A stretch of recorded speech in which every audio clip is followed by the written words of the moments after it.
bem-vindo ao Pode Isso, doutor. Tô aqui com meu amigo Rodrigão. Fala, Gabriel. Boa tarde a todos. Tudo bom? E nossa convidada de hoje é muito especial, a doutora Juliana. Olá, tudo bem? A doutora Juliana vai estar falando um pouco sobre a área da odontologia. E, doutora, me explica um pouquinho sobre a sua história, como você começou, como que nasceu essa paixão pela odontologia. Bom, eu já sou formada desde 2010, né? Então, a gente já tem aí 15 anos de profissão, né? E a odontologia, ela começou para mim, assim, de uma forma bem diferente. Eu nunca fui uma paciente de frequentar o consultório odontológico. Então, não usei aparelho quando criança, nem quando adolescente. Mas, ali na época do vestibular, eu me identificava muito com a área da saúde. Na época, a minha mãe trabalhava com cirurgiões dentistas, apesar dela não ser dentista. E aí, aquele ambiente foi me envolvendo muito, porque eu sempre estava no meio de dentistas e aquilo me interessou. Eu acabei fazendo um teste vocacional, deu odontologia e aí eu fui para odontologia mesmo. Que maneiro. Como você vê seu papel nas redes sociais? É só estética ou também tem saúde que você compartilha? Bom, Gabriel, hoje em dia eu costumo dizer, né, que eu sou uma dentista raiz, dentista de dente, né? Porque nos últimos anos a odontologia ela passou por uma grande transição, onde a harmonização facial, né, chegou muito forte e os dentistas acabaram se identificando muito com isso, principalmente os recém-formados, né? E eu já estava no mercado há muito tempo, já tinha 2 pós-graduações quando a harmonização chegou.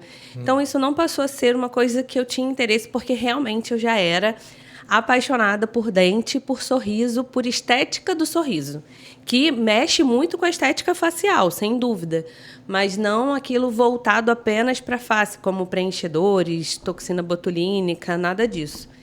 Então, eu vejo o meu papel na rede social como uma orientação mesmo para as pessoas, de modo geral, que têm medo de dentista, que se interessam pela saúde bucal, que querem melhorar. Então, claro, tem a estética dentária, que eu sempre falo, porque isso acaba chamando a atenção, até mesmo quem não quer mudar o sorriso, gosta de ver as transformações. Falou em medo, falou comigo.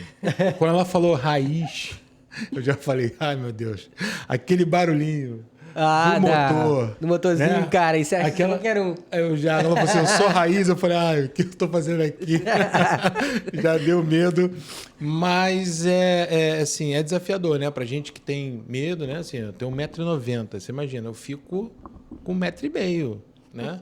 Imagina quando a gente está diante da dentista ali, né? Tá ali sentado na cadeira e é desafio. E é importante o diálogo com, né? Ali com o paciente para quebrar isso. Eu preciso de um trabalho psicológico quando eu chego lá. Acontece isso ali na cadeira, né? Com a doutora Juliana. Essa é a maior realidade. É raro a gente ter um paciente que não chegue com um pavor de dentista.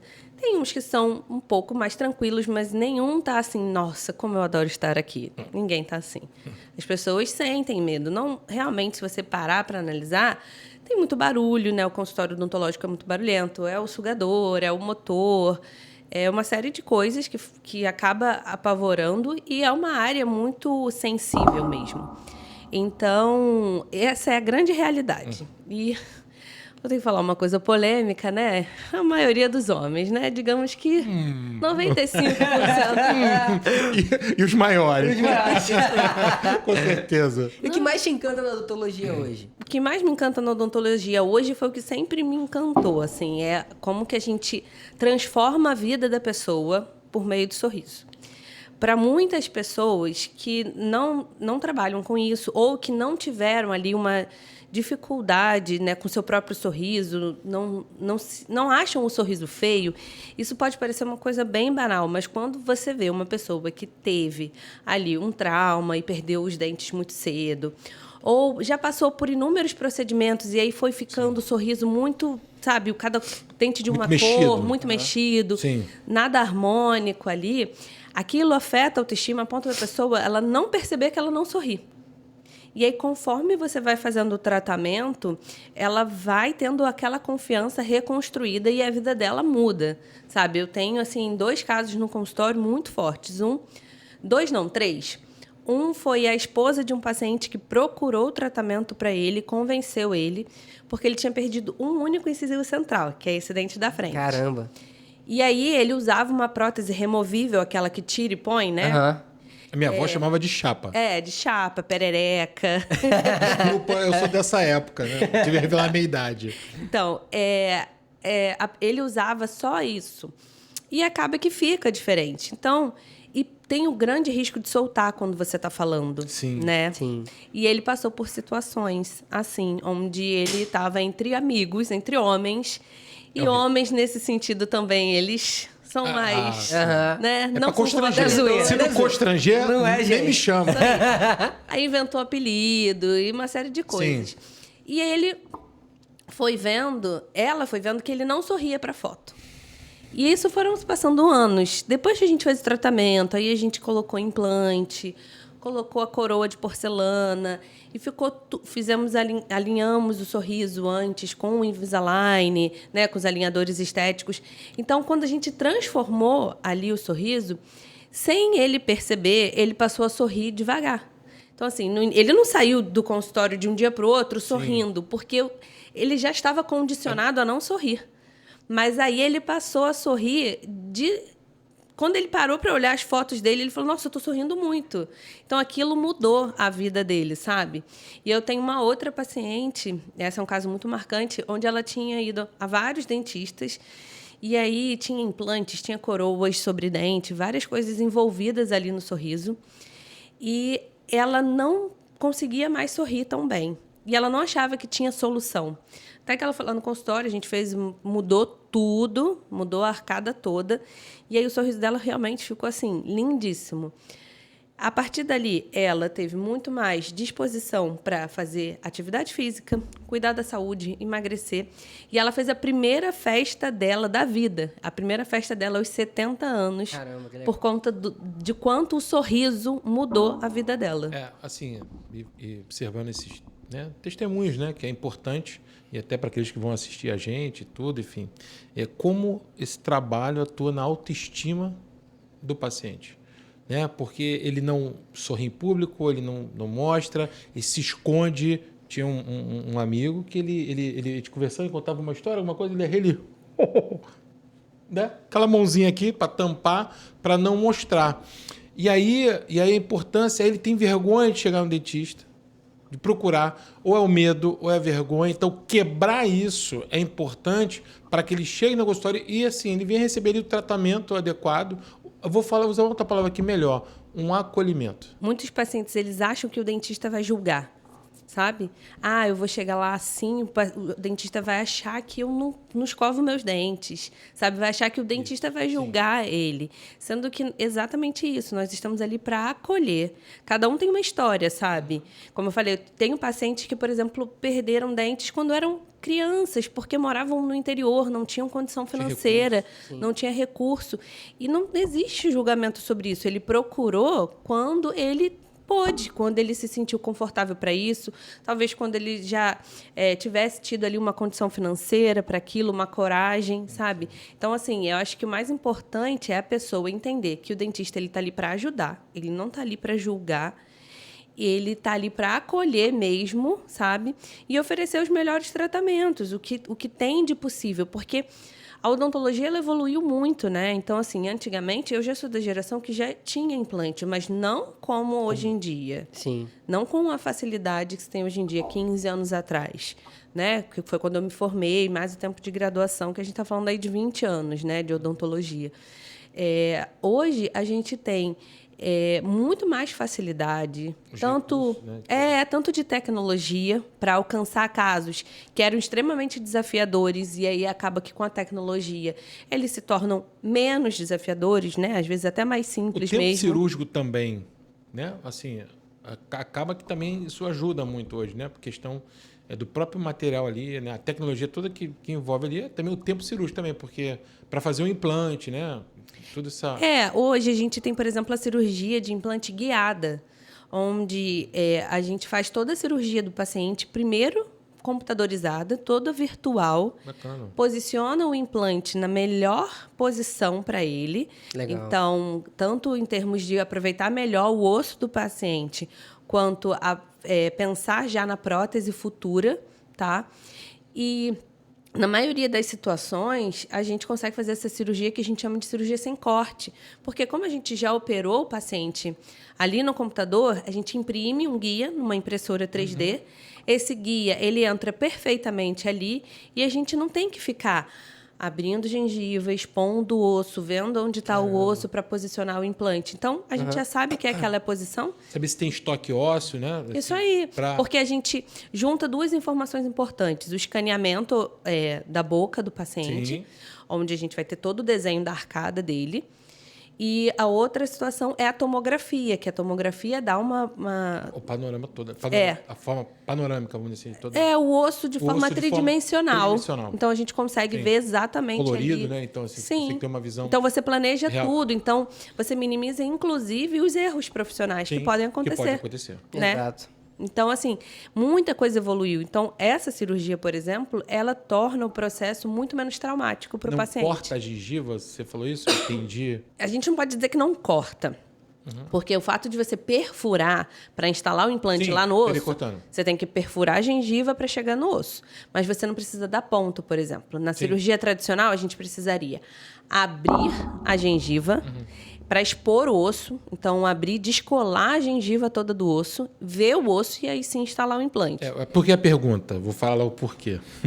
Porque existe hoje alguns equipamentos, né, que não cortam as partes moles. Eu não sei se você está falando sobre isso. Na parte da odontologia, né, que usa, né, o ortognate, eles usam um equipamento chamado piezo. Não sei se você já ouviu falar. Já. Tipo assim, né?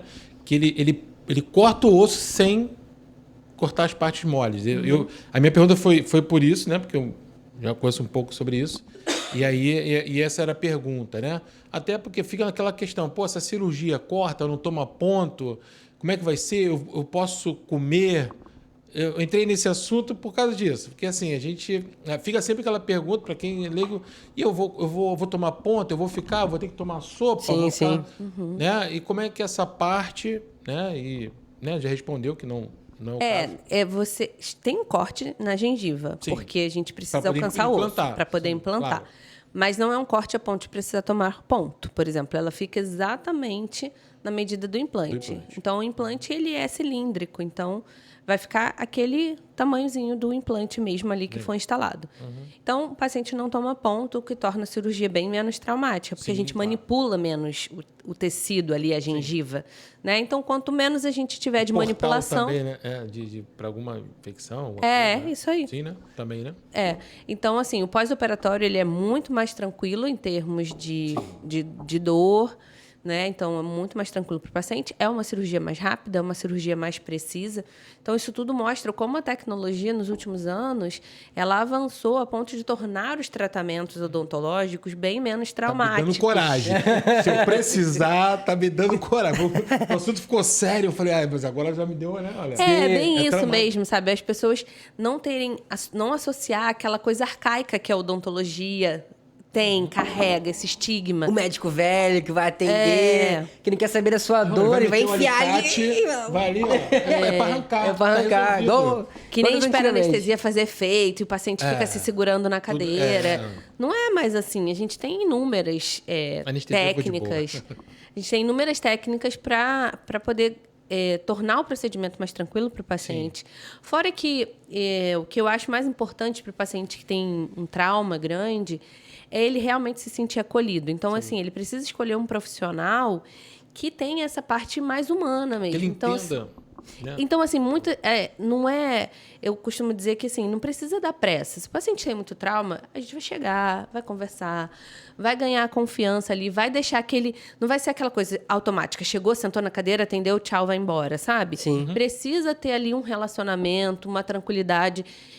Só começar quando realmente o paciente, por exemplo, precisa de anestesia. Então, vamos lá, fizemos anestesia. Sim. Não está sentindo nada? Agora a gente começa. Sem aquela correria, sem aquela pressa, sabe? Sem tornar tão mecânico. Tem que ser, que eu digo, humanizado mesmo, né? O paciente humanizado, se sentir... Acolhimento, essa parte da humanizada é importantíssimo. E a gente vê essa busca pelo sorriso instagramável o tempo todo, né? Todo mundo querendo botar lente. Esses dias mesmo, virei pra minha esposa e falei, Raquel, quero tentar ver o meu dente, botar uma lente, alguma coisa, deixar retinho igual da galera. E aí a gente deu uma pesquisada e vi que a Anitta fez a harmonização, colocou lente, já trocou várias vezes. Existe um efeito rebote nos procedimentos estéticos? Quando o paciente se arrepende ou exagera? Já viu alguma coisa assim acontecer? Existe um efeito rebote que não necessariamente é ali fisiológico. Eu acho que tem mais a ver com a parte emocional mesmo, né? Então, quando as pessoas elas exageram, né? Seja porque ela foi seguir uma modinha ou, de repente, o próprio profissional, né? Não entendeu o que aquela pessoa queria. Ela não se reconhece. Essa é a verdade, né? Você quer melhorar o seu sorriso, mas você quer conseguir... Você quer conseguir ver o Gabriel por trás daquele sorriso, Sim. né? Então, eu acho que quando a pessoa exagera demais, ela acaba ficando sem identidade. Aí ela precisa voltar, tirar, diminuir, seja, né, se foi um preenchimento labial muito exagerado, ou se foram lentes muito brancas, muito opacas, e aí ela olha para aquilo e... Cara, não sou eu. Exatamente. Sim, exato. E ela não consegue nem achar bonito, né? Porque ela foi lá para ficar mais bonito. E a gente vê muito isso na rede social, né? As pessoas... Essa busca pela perfeição... E as pessoas criticando, né? Quando sai um artista e fala, nossa, ficou horroroso. E aí a pessoa, ela é um ser humano, né? Ela tá lá vendo uma enxurrada de críticas, ela volta atrás. Sim. Até o Neymar apareceu com um sorriso diferente, né? E por que essa galera aposta nessa estética diferenciada? Então, primeiro porque o brasileiro, ele é muito focado em sorriso, né? Isso é muito bom. As pessoas gostam de se cuidar. Não só em sorriso, né? Em sorriso, em corpo. Receptivo já, né? É. Natureza. E assim, vários estudos mostram que o sorriso, ele é o que mais chama atenção no rosto. Entendeu? Você olha no primeiro impacto, quando você conhece a pessoa ali pela primeira vez, a coisa que seu olho vai direto é no sorriso. A maior parte das pessoas. Então, quando esses artistas eles acabam, né, alcançando ali uma ascensão profissional, o sorriso ele faz grande parte desse movimento ali de transformação, de mostrar que aquela pessoa, de certa forma, ascendeu. E aí ela precisa... mudar o sorriso, eles sentem essa necessidade de mudar. Você pode ver que a grande maioria vai para isso. Vai para lentes, facetas, transforma o sorriso. Aí as mulheres botam boca e fazem preenchimento, porque o rosto, o sorriso, chama muita atenção. Eu tô vendo aqui que ela só tá olhando pra nosso dente, tá só notando ali na mente. Ó, é esse procedimento. Eu vou sair daqui, ó. Não, você tem que fazer tal procedimento. Daqui a pouco vai sair o orçamento. O orçamento, Olha só, você tem isso aqui pra fazer. Mas não vou nem olhar muito, porque no mínimo vou botar o Huts. Toda a época do Huts, entendeu? Da chapa, né? Ó, no TikTok tá cheio de gente fazendo clareamento caseiro, né? Até não tem aqui a receita, né? Com limão e bicarbonato. O que você sente quando vê esse tipo de conteúdo? Quando a galera tenta consertar o próprio dente? Eu sinto um pouco de frustração. E funciona? Não. Não funciona? Pô, não funciona. Se não funcionasse eu e sabia. não fizesse nenhum mal, ok, a pessoa só ia se sentir frustrada. Mas não funciona e ainda faz muito mal. Caramba. Entendeu? Então, assim, tem muitas receitas e pior é que a gente vê também muitos influenciadores entrando nessa de também pasta de carvão. Não, esses cremes dentais que vêm. É clareia mesmo isso? Não. Nossa, Rodrigo. Pior que a eu gente comprando vê pasta pagando mais caro pela pasta de dente pra clarear o dente não funciona. E ainda está estragando o seu dente. Né? Nossa. Porque, na verdade, elas são extremamente abrasivas. Sim. Então, é como se elas fossem... Como é que fala? Quando a gente... Como se estivesse lixando. Uma lixa. Lixando. Abrasiva, Isso lá. aí, Você abrasivo. precisa para poder, né? E aí você tira só ali, você vai desgastando o esmalte né? dentário. Isso aí. Então... provoca sensibilidade, dependendo da quantidade que você coloca, não das pastas Enfraquece o especificamente. dente também, né? Porque vai tirando o esmalte. Vai tirando o esmalte, vai enfraquecendo Sim, o dente. Né? o esmalte é Exato. o nosso tecido mais mineralizado do corpo. Isso quer dizer que ele é extremamente duro. E se a gente tira essa camada que protege o nosso dente, a gente chega na parte da dentina, da polpa, que é o que causa sensibilidade. Então, proteger o esmalte é extremamente importante. Então, essas pastas abrasivas ou essas receitas de limão com com bicarbonato, elas só prejudicam. E elas, assim, essas caseiras, elas ainda podem causar queimadura na gengiva, problemas mais sérios ainda. É verdade que quando a pessoa faz o clareamento, ela tem uma sensibilidade maior nos dentes ou isso aí é mito? Não, o clareamento ele pode provocar uma sensibilidade, mas é uma sensibilidade controlada e é uma sensibilidade momentânea. Dependendo do tipo de clareamento da pessoa, que a pessoa fez, não fica direto. Ou às vezes é uma resposta daquele paciente. Entendi. Não é todo mundo que vai ter sensibilidade, mas pode sim acontecer. Só que ela é extremamente passageira. Não é nada absurdo que a pessoa precise, né? Se foi feito corretamente, a pessoa não vai ficar muitos dias com aquilo, não vai precisar de uma medicação para aquilo, entendeu? Meus dentes são juntos, né? Então, assim, uma dificuldade prazer o fio dental, né? Que machuca, corta. Isso acabava que me impedia de usar. Se me machuca, eu não vou usar. Não tem como, né? Então, tinha duas coisas. Uma era a escovação. Vim aprender velho a escovar. Primeiro que eu não usava a escova certa. Isso é uma das coisas que eu acho que é importante falar para a escolha, né, da escova, né? Na serra de macia ou uma coisa assim. Eu tinha por quê? Eu escovava mal e eu machucava a minha gengiva. Isso aí sangrava e tudo porque escolha, né? A outra coisa era com a limpeza, eu estou trazendo aqui, falando isso aqui, porque era o fio dental. Eu não me dava bem, né? Até há pouco tempo eu conseguia, eu queria usar o fio dental e não conseguia. E há pouco tempo eu usei uma marca de fio dental que eu falei, gente, eu resolvi minha vida. Uma marca GAN. É mais fino? Cara, eu não sei te explicar. Eu sei que eles têm umas haste que é apropriado, porque o fio em si para mim machucava. E essa gama, marca, não sei se é americana, uma coisa que é difícil, eu sei, não é difícil de encontrar. Você tem algumas farmácias que trabalham tipo de produto, né? Mas para mim foi assim determinante. Eu pegar esse fio dental para fazer a minha limpeza, assim, eu tenho prazer, acabei de comer alguma coisa e limpar, isso me ajudou muito. Então, assim, existe, né? Eu estou falando, existe no caso essas hastes, né? E tem, acredito que tenha outras. Eu achei essa, me identifiquei com ela para fazer essa higiene. Muitas pessoas vão ainda para o consultório, ainda tem essa dificuldade ou de falar para escovação e essa higiene, essa limpeza, porque isso prejudica outras coisas, né? Vai desencadeando outras coisas, né? Eu, graças a Deus, consegui resolver com essa haste o meu problema. Mas eu queria que a senhora falasse sobre isso.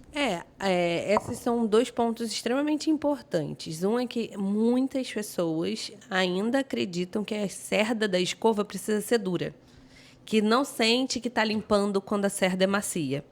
E aí elas vão para a cerda dura. E aí esse ponto é um ponto extremamente importante, porque quando a gente está falando de limpeza, a gente está falando de placa bacteriana. E o que é a placa bacteriana? É basicamente as bactérias que a gente tem na boca, que todo mundo tem bactérias na boca. E essas bactérias, elas se proliferam e se juntam ali restos de alimentos que a gente não removeu, porque ainda não escovamos o dente. Então, essa placa, repara, você pode fazer um teste, todo mundo já passou por isso em algum momento. Ficou muitas horas sem escovar o dente, de repente o dia inteiro. Quando você chega de noite, você passa o dedo, tem uma massinha que sai ali. Você passa assim, você percebe que tem uma massinha. Essa massinha é a placa bacteriana, ela é mole. Se você passa o dedo, você removeu. Então, a escova, ela não precisa ser dura para fazer essa higiene. Porque a placa bacteriana, que é o objetivo, né, remover a placa bacteriana, que é o objetivo da nossa escovação, ela é mole. Ela é uma película fina, tá? Então, se a gente faz com uma escova dura, a gente pode desgastar mais o nosso esmalte. E volta de novo para o esmalte. Né? Volta de novo para o esmalte e agredir a gengiva e provocar um trauma que vai fazer com que, ao longo dos anos, você tenha retração gengival, né? Que, no caso, a gengiva ela sobe um pouquinho e expõe ali a sua raiz e você pode ter maior sensibilidade por conta disso, tá? Então, a gengiva ela muda de posição porque você está ali há muitos anos provocando aquele trauma. Não é nada de um dia para o outro, né? Se você está usando uma escovadura há um mês, isso não vai te provocar os mesmos problemas do que uma pessoa que está usando há 15 anos, entendeu? Só que o mais indicado são as cerdas macias, extra macias. Quanto mais macia for a cerda, melhor, porque a gente não precisa de força para tirar. Então, a gente não precisa nem da mão forte e nem da cerda dura, porque a placa bacteriana ela é mole. O que a gente precisa é alcançar as regiões do dente que a gente precisa limpar. Então, esse é um ponto muito importante. Quanto mais macia for a cerda, melhor, porque a gente não vai provocar os danos que a gente não quer causar no esmalte e na gengiva.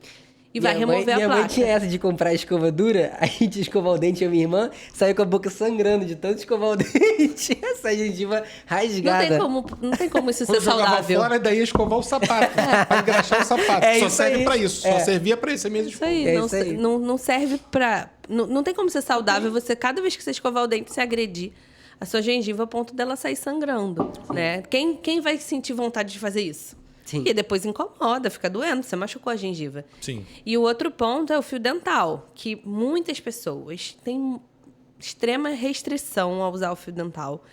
Acreditam que só a escovação basta e caem nessa, né? Do tipo... Eu tinha resistência absurda. E você sentia que você machucava ou você sentia que você sangrava? A sua gengiva sangrava quando você conseguia passar? Porque você não passava todo dia. Não, os dois. O meu machucava. Você passava com muita Porque força. demorava a entrar, né? Porque os dentes são juntos. Então, quando você colocava o fio dental, ele demorava a entrar. E quando você... né? Eu sou um pouquinho bruto. Pouca coisa. E aí você forçava um pouquinho para poder entrar, ele machucava a gengiva. Aí já começava a sangrar. Aí tu já desanimava. Aí acabava que eu não fazia a minha higiene. Cara, não deveria ser feito, entendeu? Sim. O que acontece é que muitas pessoas, elas ficam sem passar o fio dental, dias e dias e dias, e aí vai passar um determinado momento. Só que quando você não limpa aquela região, que é a região entre os dentes, que escova nenhuma consegue limpar, só o fio dental limpa ali entre os dentes, você não está removendo a placa bacteriana. E quando você não remove a placa bacteriana, você tem inflamação, você tem uma resposta. Sim. Então, ali, a comida fica presa. Por mais que você fale, mas meu dente não acumula. Acumula. Passa o fio dental e cheira depois para você ver se não vai sair um cheiro ruim. Acumula. Tem gente que vai ter um espaço maior e vai acumular um pedaço muito maior. Mas todo mundo vai acumular alguma coisa micro, mas vai acumular. Sim, tem como, vai acumular. Não tem como, vai acumular. Vai trair. Exatamente. E aí, se a escova não entra ali, não limpa. Então, fica aquele resto ali de comida. A gente tem bactérias na boca o tempo inteiro, elas começam a se proliferar ali e provocam uma inflamação na gengiva, tá? E quais são os sinais da inflamação que a gente tem no nosso corpo? Vermelhidão, inchaço e sangramento, basicamente. E aumento de temperatura, só que na boca a gente não consegue ver isso. Então, na boca, o que a gente consegue ver é que a gengiva está mais inchada, ela está vermelha e ela está sangrando com facilidade. De nada ela... Então, você ficou dias sem passar o fio dental. Quando você passa, a sua gengiva sangra. Aí você pensa, nossa, machuquei, vou parar de passar. Aí você entra nesse ciclo repetitivo. Então, a gente vai entrar agora com perguntas rápidas e polêmicas, né? Responda com sim ou não, né? Ou depende. E explique rapidinho, né? Vamos aqui para a primeira pergunta. Vai lá, pode disparar. Lentes de contato são para todo mundo? Não. Por quê? Por quê? Então, porque a lente de contato, ela... como posso explicar? Ela não é um tratamento que você necessita. Ninguém precisa de lente de contato. É diferente, por exemplo, tratamento de canal. Quando você precisa, você precisa. Tem a indicação. Olha, você tem a indicação de tratamento de canal. Tá? Ninguém tem uma indicação assim fechada. Você precisa de lente de contato. A lente de contato ela é um tratamento que é estética. Então, assim, tem algumas pessoas que vão ter indicações? Sim, porque ela manifestou a vontade de melhorar o sorriso dela. Mas, se ela também não fizer, ela não vai ter nenhum problema por conta disso. Uma coisa é eu preciso e outra coisa eu quero. Isso Exatamente. Eu quero botar lente. Exatamente. E assim, isso ainda é uma coisa que é complexa, porque tô falando enquanto profissional Juliana, eu não boto lente em todo mundo que chega para mim e fala, eu quero colocar lente de contato. Poxa. Se a... Poxa! Se a pessoa ela tem as indicações, que vamos lá, por exemplo, ela tem espaços entre os dentes e muitas das vezes esses espaços eles não podem ser corrigidos só com ortodontia, tá? Às vezes ela vai precisar corrigir com ortodontia, mas vai continuar sobrando espaço, porque é como se o osso dela fosse mais largo do que tamanho dos dentes. Então, sempre vai sobrar espaço. E ela não quer o espaço. Então, não, né? Não é pra todo mundo. Não é pra todo mundo. Não é pra todo E mundo. o aparelho invisível realmente substitui o fixo? Se a gente estiver falando de adulto, sim. Criança não, né? Criança, não. Clareamento com carvão funciona? Não. Dente bonito é sinônimo de saúde? Não. Existe um sorriso ideal? O ideal para cada paciente. Que respeite a individualidade dele. Gostei, resposta sincera. Bem sincera. Agora, pra gente fechar, qual é o maior mito que você gostaria de desmentir sobre dentista ou estética dental? Maior mito? Que dentista cuida só de dente. Esse é o maior mito, né? As pessoas, elas acreditam que o dentista só sabe mexer nos dentes, cuidar dos dentes, e que isso não vai influenciar em nada a saúde delas, a saúde como um todo, né? A saúde sistêmica. Esse é o maior mito. Hoje a gente já tem ali inúmeros estudos que mostram que a doença periodontal, que é uma doença que a gente tem, que as pessoas podem ter na boca, ela está intimamente relacionada com Alzheimer. E também a mesma doença periodontal, ela pode, para o caso do paciente que tem diabetes, ela pode, se ela estiver descontrolada, agravar a diabetes dele. E se a diabetes dele estiver descontrolada, ele pode agravar a doença periodontal. É como se elas se alimentassem. Se você não tiver com as duas controladas, uma vai piorar a outra. Então, assim, nosso corpo está intimamente relacionado, né? E fora também outras questões muito simples de você perceber, como um paciente que não tem todos os dentes da boca, ele não vai mastigar bem. Ele não vai se alimentar bem. E a nossa nutrição, ela começa pela boca. Quando a gente tritura bem os alimentos, quando a gente mastiga os alimentos com efetividade, a gente já começa a absorver os nutrientes a partir dali, né? E quando a gente mastiga bem, tudo vai funcionar melhor depois na nossa digestão dos alimentos e na absorção dos alimentos. Então, pensar que dentista cuida só de dente, está ali só para fazer restauração, limpeza, canal, colocar o aparelho, é muito limitante para o tanto que a odontologia pode fazer. Caramba. Rodrigão, tiramos aqui, eu acho que o peso das nossas costas de ficar achando que, inclusive, que a pasta de dente clareia o dente, pô. Eu aqui também já perdi meu medo, entendeu? Apesar que ela chegou aqui falando que era raiz e tudo, mas conseguiu passar aí uma tranquilidade pra gente, principalmente pra mim. Sim, com certeza. De carteirinha. Cheguei uma vez com a minha dentista, né? Ela, com medo lá de tudo que tava passando lá, ela falou assim, pô, você desse tamanho, você é homem ou é um rato? Eu sou um rato assumido. Doutora, obrigado aí. Eu que agradeço, gente, a oportunidade. Obrigado, doutora. E a gente vai encerrando por aqui. Muito obrigado a você que estava assistindo aqui o podcast. Deixa aqui seu comentário, compartilha esse vídeo e segue a gente lá no Instagram. Até a próxima. Valeu!